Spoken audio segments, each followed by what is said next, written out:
semuanya, kita dari kelompok 4. Perkenalkan, aku Aisyah Tagi Basari. Aku Isyara Zahrain. Aku Alida Rahma Putri. Aku Aulia Aita Putri. Aku Olivia Septira Ayu. Aku Anissa Finda. Aku Diva Latifah. Aku Rizka Livia Syamsin. Selamat menyaksikan.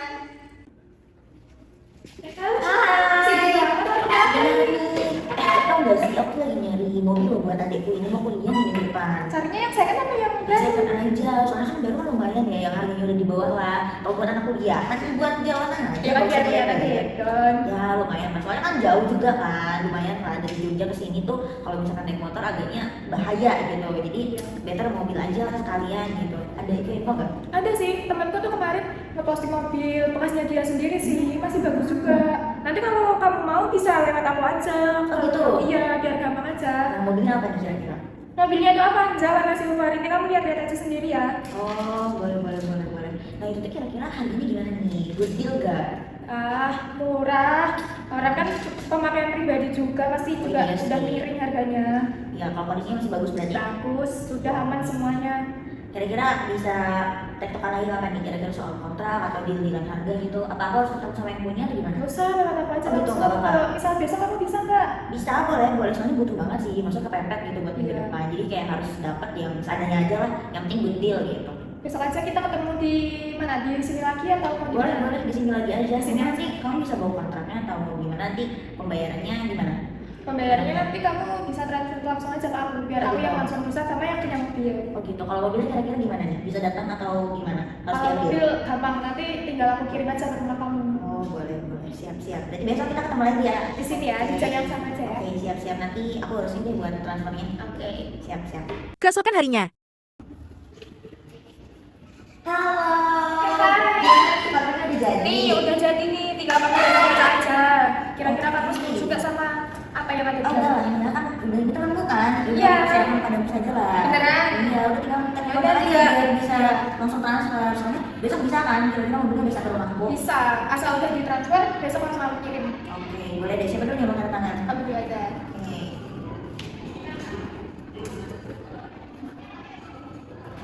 Sip. Oke. Besok ya, Iya. tunggu. Soalnya adik kita mau berangkat langsung gitu buat bawa-bawa barang. Nah, kira-kira kalau misalkan besok itu nanti diantarinnya sama siapa? Sama kamu atau sama temen itu? Sama aku. Oh, Yang antar aku langsung ya. Oke, boleh. Alamatnya udah tahu kan ya? Udah. Oke, nanti tinggal calling aja kalau udah selesai. Oke. Yaudah, aku udah buru-buru mau Oh, WhatsApp iya. aja. Udah, duluan ya. Makasih ya. Makasih ya. 1 minggu kemudian. Kak, kok mobilnya lama banget sih nggak datang-datang? Nah, itu dia. Ini kan ngomongin orang ini gak datang-datang, gak bisa dihubungin juga, ditelepon gak diangkat dan gak aktif. Nah, emang kemarin beli ke siapa? Nah, itu loh ke Aul, temen kakak kan namanya Aul. Terus dia tuh mau jualin mobil punya temennya. Kamu tahu nggak? Kira-kira temenmu ada yang kenal gak? Aul yang ini nggak sih, Kak? Wah, bener ini, bener. Kemarin tuh ya temenku juga Kenapa? ketipu.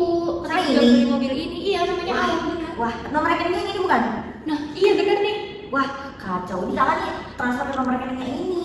Terus kita nggak harus lakukan apa dong, Kak? Wah, ini kayaknya penipuan deh. Kita harus ketarain ini. Soalnya kakak udah transfer uangnya gede, mobilnya nggak datang. Sekelas mobil loh nggak datang, ya kan?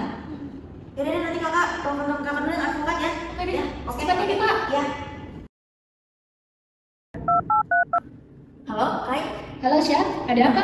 Ini, aku mau minta bantuanmu nih. Aku habis kena penipuan pembelian mobil nih. Aku udah masuk ratusan juta nih ke rekening sana, gimana? Waduh, kok bisa sih? Yaudah, gampang besok kamu datang ke kantor aku. Ntar alamatnya aku kasih lewat WA ya. Oke. Besok datang aja jam 10. Siap. Berarti nanti aku minta kamu buat kuasain aku di pengadilan ya, gitu aja gimana? Siap, gampang. Ya udah besok aku ke kantormu ya. Yuk. Makasih. Isya pergi menemui advokat. Aduh, Isya, gimana sih ceritanya? Kok bisa sampai ketipu gitu? Iya nih aku mau cross check lagi soalnya dia temen deketku tahunya dia punya komplotan itu juga. Pusing deh jadinya. Mana uangku udah masuk udah ratusan juta ke sana. Nah itu tolong bantuin ya, ini biar gue kembali nih buat adikku soalnya. Siap. Oke. Ini surat kuasanya udah aku bikin.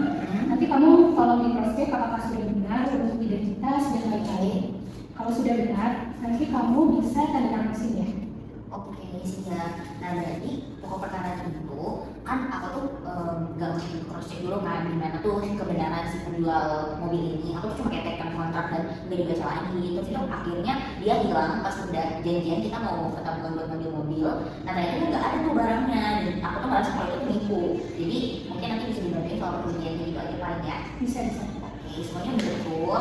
Jadi aku tanda tangan sini ya. Oke, di sini. Oke. Oke, nanti kalau misal sudah waktunya hari sidang, nanti aku bakal telepon kamu, siapa tahu kamu nanti bisa datang langsung untuk melihat persidangannya ya. Oke, siap. Makasih banyak ya. Sama-sama. Banget. Oke, terima kasih. Semoga lancar nanti ya. Iya. Oke, siap. Terima kasih. Sama.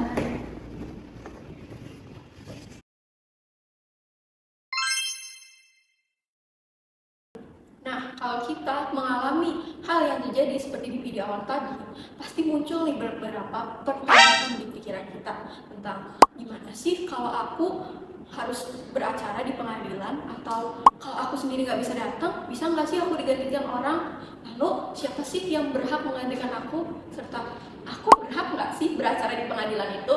Nah, untuk menjawab banyak pertanyaan-pertanyaan tadi, kita udah nyediain beberapa materi penjelasan dari kelompok kita. Jadi simak setelah video ini. Pihak yang dapat berperkara di pengadilan. Nah, sekarang kita masuk ke pihak-pihak yang dapat beracara di pengadilan.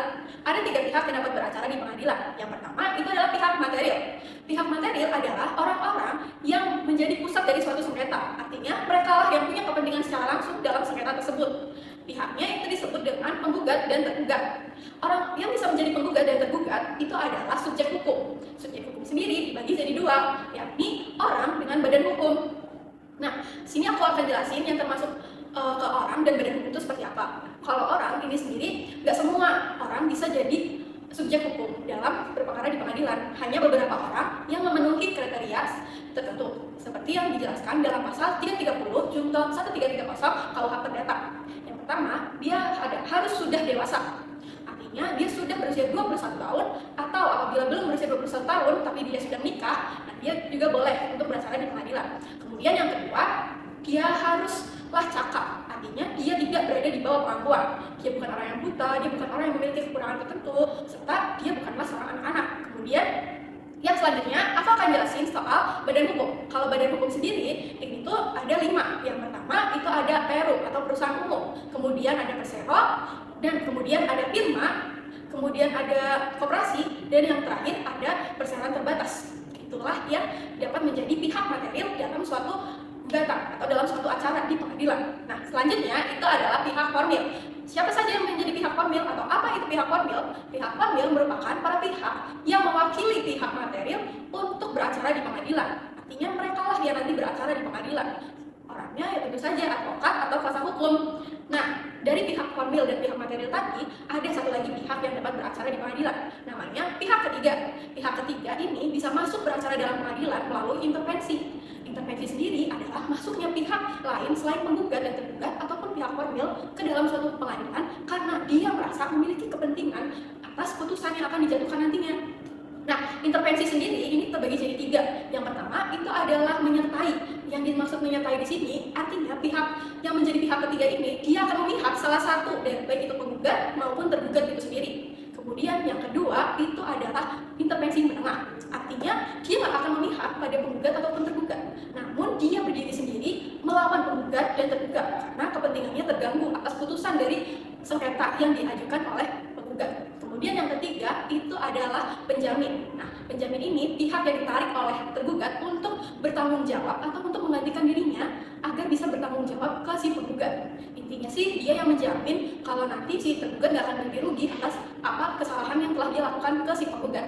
Gitu deh. Materi 1, pengertian, kuasa. Dalam pasal 1792 KUH Perdata dijelaskan bahwa pemberian kuasa adalah perjanjian di mana seseorang memberi kekuasaan atau wewenang kepada orang lain untuk mengurus suatu kepentingan atau urusan yang mengatasnamakan dirinya. Materi 2, pihak-pihak dalam kuasa. Nah, pihak-pihak dalam perjanjian kuasa itu ada 2. Pihak pertama yaitu pihak pemberi kuasa. Pihak pemberi kuasa adalah orang yang memberikan kekuasaan atau wewenang kepada orang lain untuk mengurus suatu kepentingan atau urusan yang mengatasnamakan dirinya. Si pemberi kuasa ini dia harus cakap hukum. Cakap hukum yang dimaksud di sini adalah dia sudah dewasa dan tidak berada di bawah kemampuan. Untuk pihak yang kedua adalah pihak penerima kuasa. Pihak penerima kuasa adalah orang yang menerima wewenang atau kekuasaan dari pemberi kuasa untuk melaksanakan atau untuk mengurus urusan yang mengatasnamakan dirinya. Nah, si penerima kuasa ini, dia memiliki kewajiban untuk melaksanakan kuasa sesuai dengan isi perjanjian dan harus bertanggung jawab atas segala tindakannya. Materi 3. Sifat kuasa. Oke, di sini aku akan menjelaskan apa saja sifat perjanjian kuasa. Yang pertama, penerima kuasa berkapasitas sebagai wakil pemberi kuasa. Artinya, penerima kuasa memiliki kedudukan dan kapasitas untuk bertindak atas nama pemberi kuasa. Setiap tindakan yang dilakukan oleh penerima kuasa dalam lingkungannya tidak hanya mengikatkan dirinya sendiri, tetapi juga mengikatkan pemberi kuasa selama tidak melampaui batas kewenangan yang diberikan. Yang kedua, pemberian kuasa bersifat konsensual. Artinya, hubungan kuasa didasarkan pada kesepakatan bersama dan persetujuan antara pemberi kuasa dan penerima kuasa. Dalam perjanjian ini memiliki kekuatan yang mengikat secara hukum karena berasal dari kehendak yang tegas antara kedua belah pihak, di mana mereka secara sukarela menyatakan persetujuan untuk melimpahkan dan menerima kuasa. Oleh karena itu, tanpa adanya persetujuan yang jelas dan kesepakatan bersama, maka hubungan kuasa tidak akan dianggap sah. Yang terakhir ada berkarakter garansi kontrak. Nah, artinya tuh kewenangan yang diberikan kepada penerima kuasa bersifat terbatas dan hanya mencangkup mandat yang secara eksplisit diberikan oleh pemberi kuasa. Jika nih penerima kuasa bertindak di luar mandat tersebut, maka tanggung jawab atas tindakan tersebut sepenuhnya ada pada penerima kuasa, bukan pemberi kuasa. Nah, dalam hal ini pemberi kuasa hanya bertanggung jawab atas tindakan yang mencangkup lingkup kuasa yang diberikan. Materi 4. Berakhirnya kuasa. Nah, kalian tahu gak sih apa saja yang menyebabkan berakhirnya puasa? Nah, di sini aku akan menjelaskan beberapa hal yang bisa menyebabkan berakhirnya puasa. Yang pertama, pemberi kuasa menarik secara sepihak. Sesuai dengan pasal 1814 KUH Perdata, pemberi kuasa diperkenankan untuk menarik kembali kuasa tanpa izin atau persetujuan penerima kuasa. Bahkan dapat memaksa penerima kuasa untuk melepas kuasa jika ada alasan yang sah. Nah, penarikan itu dapat dilaksanakan secara tertulis, tulisan maupun secara diam-diam. Nah, namun secara tertulis itu lebih dianjurkan karena agar ada bukti yang sah dan menghindari sengketa di kemudian hari. Selain itu, penarikan juga tidak boleh bertentangan dengan kesepakatan yang telah dibuat oleh kedua belah pihak. Nah, yang kedua, salah satu pihak meninggal. Artinya, hubungan kuasa otomatis berakhir apabila salah satu pihak, baik pihak pemberi kuasa maupun penerima kuasa meninggal dunia. Hal ini terjadi karena dasar hubungan hukum yang mendasari kuasa tersebut hilang atau telah gugur. Oleh karena itu, kuasa tidak dapat dipertahankan ahli waris tanpa adanya pengalihan kuasa baru. Lalu yang ketiga, penerima kuasa melepas kuasa. Menurut pasal 1817 KUH Perdata, penerima kuasa diperbolehkan untuk melepas kuasa yang diterimanya. Namun, niat pelepasan tersebut harus disampaikan kepada pemberi kuasa. Selain itu, pelepasan kuasa juga tidak boleh saat waktu yang tidak tepat, seperti waktu yang dapat merugikan pemberi kuasa. Nah, dalam hal ini, tentunya untuk pelepasan kuasa pasti ada aturannya ya, supaya dari pihak pemberi kuasa juga tidak merasa dirugikan. Yang terakhir atau yang keempat, dapat disepakati secara mutlak. Artinya pemberi kuasa dan penerima kuasa dapat membuat kesepakatan bahwa kuasa yang telah diberikan tidak dapat ditarik kembali oleh pemberi kuasa secara sepihak, sehingga dapat memberikan kepastian dan perlindungan hukum bagi penerima kuasa. Namun penggunaan kuasa mutlak terbatas dan tidak boleh diterapkan dalam beberapa bidang seperti pengurusan hak atas tanah karena ada aturan yang melarang. Jadi pada umumnya kuasa mutlak adalah kesepakatan yang mengikat bagi kuasa agar tidak berakhir secara sepihak sebelum kuasa tersebut dijalankan. Materi 5. Jenis-jenis kuasa. Jenis kuasa dibagi menjadi 4. Yang pertama adalah kuasa khusus, yaitu pemberian wewenang yang terbatas hanya untuk satu atau lebih kepentingan tertentu yang dijelaskan secara rinci. Tindakan yang dilakukan oleh penerima kuasa dijelaskan secara spesifik, seperti mewakili persidangan, menandatangani kontrak, atau melakukan perbuatan hukum yang spesifik. Yang kedua, kuasa umum, yaitu pemberian wewenang yang luas dan umum kepada penerima kuasa untuk mewakili segala kepentingan pemberi kuasa, meliputi urusan-urusan umum sehari-hari seperti pengelolaan uang dan bisnis secara rutin. Yang ketiga ada kuasa perantara. Jadi, pemberi kuasa memberikan kuasanya kepada penerima kuasa, yang di sini dapat kita sebut juga sebagai agen, broker, atau perwakilan dagang. Tindakan yang dilakukan oleh penerima kuasa ini berkaitan secara langsung dengan pemberi kuasa, dengan catatan tidak melewati kewenangan yang diberikan oleh pemberi kuasa. Yang keempat ada kuasa istimewa. Kuasa istimewa adalah pemberi kuasa memberikan kuasanya kepada penerima kuasa untuk melakukan suatu perbuatan hukum tertentu.